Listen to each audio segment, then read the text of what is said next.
वंदे पुरुषोत्तम।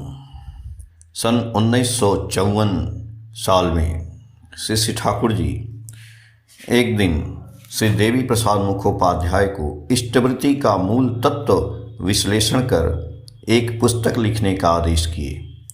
आदेश पाने के बाद से ही श्री देवी प्रसाद समग्र विषय को दिमाग में क्रमबद्ध कर लेने की चेष्टा करने लगे। सोचने लगे कि किस तरह से काम शुरू करें, किस किस विषय पर जोर देना होगा। उनको भय होने लगा, इसलिए कि वो सोचे कि मेरे जैसा क्षुद्र व्यक्ति कैसे पुरुषोत्तम प्रवर्तित एक विशाल तत्व की व्याख्या करेगा।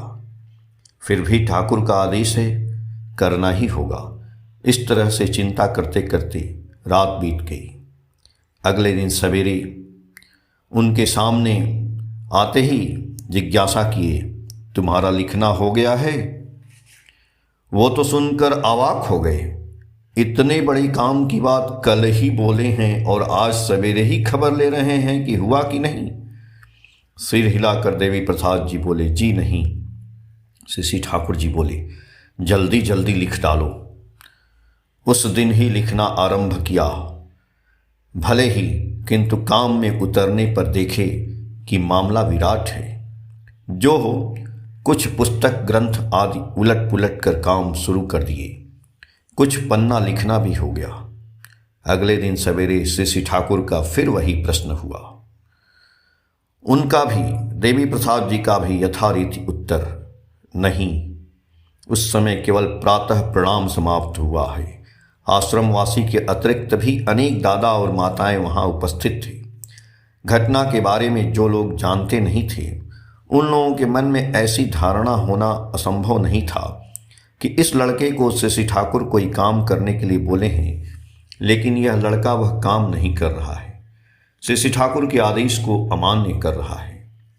इस तरह 3 दिनों तक लगातार खोज लेने के बाद भी श्री देवी प्रसाद के काम की गति स्वतः बढ़ गई। समस्त विषय और उससे संबंधित व्याख्या आदि एक एक आंखों के सामने उनके प्रतिभासित होने लगी। श्री ठाकुर की बातों के समर्थन में उपयुक्त शास्त्रीय उद्धृत आदि भी पुस्तक पलटने पर अनायास वो सब कुछ पाने लगे। मात्र 12 दिनों में संपूर्ण लेखन का कार्य समाप्त हो गया। श्री ठाकुर के पास श्री देवी प्रसाद जी जाकर निवेदन किए कि काम हो गया। श्री ठाकुर बहुत प्रसन्न हुए।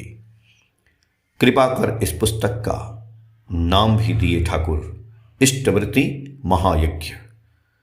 श्री ठाकुर का आदेश ही था, जो काम ही हो उसे द्रुत और त्रुटि रहित भाव से सुसंपन्न करना।